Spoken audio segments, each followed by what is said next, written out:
para hablar de Lo imposible, película de Juan Antonio Bayona que cuenta las aventuras y desventuras de una familia española realmente, aunque en la película sea inglesa.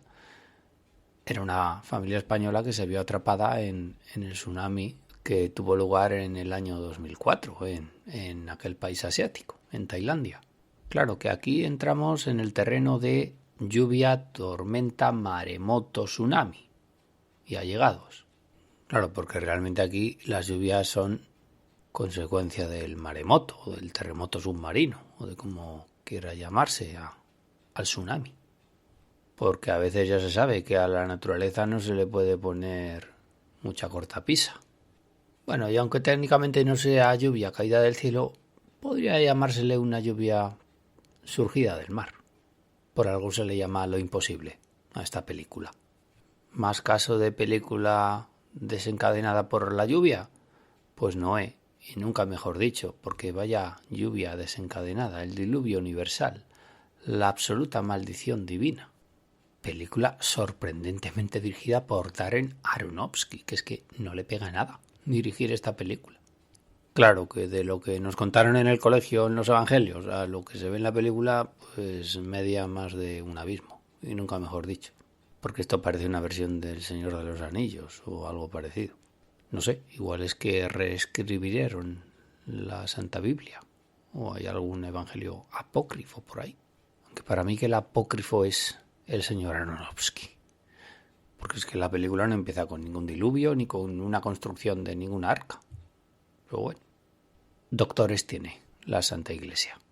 También desencadena en la película de Clint Eastwood Más allá de la vida o de Rocky Horror Picture Show. En esa película, las andanzas que le ocurren a Susan Sarandon y a su novio les ocurren porque ha caído una tormenta de la de Dios es Cristo. Esto sí que era lluvia a raudales. ¿Y qué tienen que hacer? Pues refugiarse en un castillo, lo primero que encuentran. La mansión de un tío que está más loco que mandado de hacer de encargo, que se dice. De ello el título de la película, por si no habéis caído. Pobrecita Susan Sarandon, lo mágica que era en esa época y las cosas que le hacían pasar los directores. O Rashomon, la magnífica película de Akira Kurosawa. Todo comienza con una tormenta. Unas fuertes lluvias son las que desencadenan que tres desconocidos se guarezcan de la lluvia bajo las ruinas de un templo budista. Claro que en Rashomon las lluvias no provocan ninguna desgracia, sino que provocan un gran estudio de personajes. 3 tipos de ver la vida y un asesinato. Y si antes decíamos que la lluvia podía caer no del cielo, sino surgir del mar, como en el caso de Lo imposible, pues en la película Magnolia sucede algo francamente insólito. Insólito en la historia del cine, porque parece ser que es un fenómeno atmosférico o meteorológico o animal que puede ocurrir, que incluso puede ser frecuente en determinadas zonas del mundo, como que es que llueva, pero no agua, ni gotas de lluvia, sino ranas. Porque en la película Magnolia de Paul Thomas Anderson del año 1999 llueven ranas. En una de las escenas más insólitas, ya digo, e inesperadas, vista en mucho tiempo. Y es curioso lo que hace la memoria cinéfila, porque si a uno le dicen en qué película o con qué director llueven ranas del cielo, yo hubiera afirmado Fargo, los hermanos Coen, fíjate. Pues no, es en Magnolia. Es curioso lo que hace la memoria selectiva. Pues no iba mal desencaminado, porque en Fargo, pero en la serie, en la primera temporada de Fargo, en la magnífica primera temporada de Fargo, la mejor de todas, llueven peces. O sea que no es tan descabellado si algún día te llueven burricos del cielo. Eso sí, hay que mirar para arriba por si acaso. No vaya a ser que nos desgracien los pobres animalicos. Y ya que hemos hablado antes de tsunamis, maremotos y demás, pues nos introducimos en el mar, en las películas de navegación, en las películas de piratas, en las películas que suceden allí en los mares y en los océanos. Porque ya me diréis vosotros, si en una película de piratas, pongamos una de Parr Lancaster o de Gregory Peck, no hay maremotos, no hay tormentas, no hay lluvias torrenciales, ya me diréis por qué se produce en Hollywood o en cualquier otra filmografía una película de ese tipo. O a Russell Crowe, que formaba parte de la troupe de Noé y que también las pasa canutas en Master and Commander, de Peter Weir. Otro director al cual le gustan las lluvias, por cierto, porque en Las Costas de los Mosquitos, del año 86, con Harrison Ford, que se iba la familia en plan Pedro Picapiedra a la selva caribeña, pues también sufre las inclemencias del tiempo. Claro, que si te vas a esos lugares, lo normal es que te pasen esas cosas, Harrisoncico. Y es bastante curiosa esa película porque uno de los hijos de Harrison Ford es el fallecido River Phoenix. River Phoenix vivió en una familia parecida a la de la película porque la familia de River Phoenix era una familia medio hippie, medio secta. Pero esa ya es otra historia. Todo esto lo digo porque a River Phoenix no le vendría de nuevas que el padre cinematográfico, en este caso Harrison Ford, decidiera plegar velas, nunca mejor dicho, e irse al fin del mundo, a vivir, lejos del mundanal ruido. Pues en Master and Commander también se las hace pasar como se las hace pasar al señor Russell Crowe, el director australiano, Peter Weir.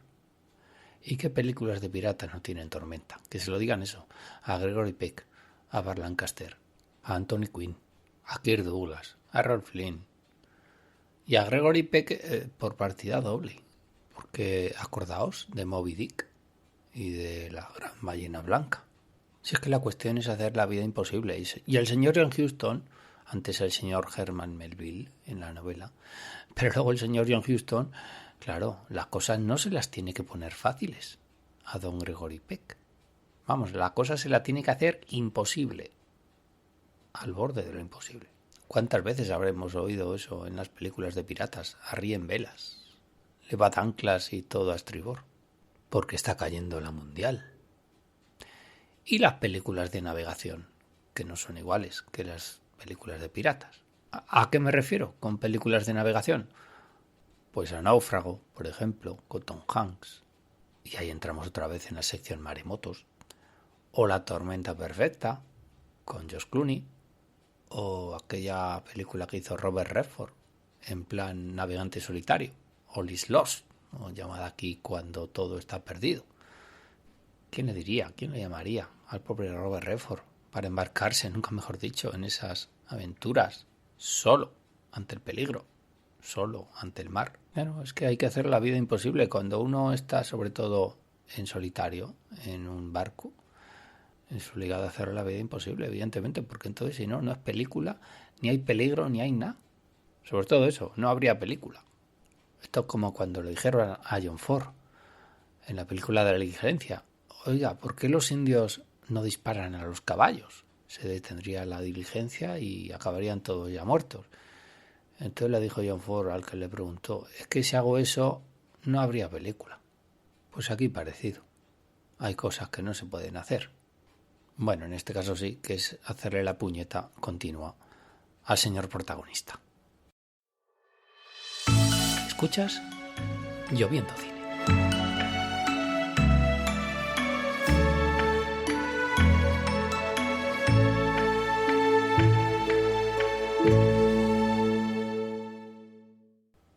Y luego, evidentemente, hay películas donde la lluvia es un personaje más. Por ejemplo, en la película Seven, donde la lluvia está presente en varias escenas capitales de la película. Nunca mejor dicho, lo de capitales. Película de matices sombríos que requiere de esas tonalidades y esos cielos grises, a punto en todo momento de descargar. Y en Sin Perdón, de Clint Eastwood, también con Morgan Freeman. Pues tiene que llover en esa escena final del shootout, del tiroteo. Tiene que haber lluvia y barro con ese personaje inmortal que es Clint Eastwood en las películas de western que hizo a partir de sus spaghetti western. Jinete pálido, sin perdón, es el mismo personaje, recién venido del infierno directamente. Por lo cual está más que justificado ese ambiente apocalíptico de estas dos películas del oeste. Y ya que hemos hablado de Brad Pitt, pues también podemos hablar del Club de la Lucha. Esa película de David Fincher, vuelve a estar David Fincher, que era también el director de Seven. Bueno, pues en el Club de la Lucha, esa sobrevalorada película, también con Edward Norton, la lluvia incrementa bastante aire de dramatismo a una escena de choques de coches. La lluvia se incorpora de manera decisiva en Juan Nadie de Frank Capra, con Gary Cooper y Barbara Stanwyck, en el discurso final de Juan Nadie, a la intemperie frente a toda una multitud. Y ya que hablamos de lluvia, hablemos de los paraguas, efectivamente. En esa escena de Juan Nadie y en la escena de Enviado Especial de Don Alfred Hitchcock, en la cual se produce un asesinato bajo la lluvia en unas escaleras de un edificio de Ámsterdam, que podría ser un homenaje a la escalinata de Odessa. La presencia de los paraguas en esas escaleras no sería lo mismo si no lloviera, si solo fueran personas agolpadas a las puertas de ese edificio, sino que son paraguas que ocultan a la multitud, que convierten a la gente en multitud anónima. Y en Apocalypse Now, un breve instante de Marlon Brando pisando suelo mojado por la lluvia es suficiente para mostrar la cochambre y el ocaso de un personaje, el coronel Kurtz. Y cuánto llueve en Prisioneros, de Denis Villeneuve, de 2013. Qué a gusto llueve y qué a gusto se ve la película, por cierto, magnífica película. Y es que me doy cuenta de que en muchas películas de thrillers o de suspense la lluvia juega un papel fundamental. O en una película de cine negro, más que en una comedia, por ejemplo.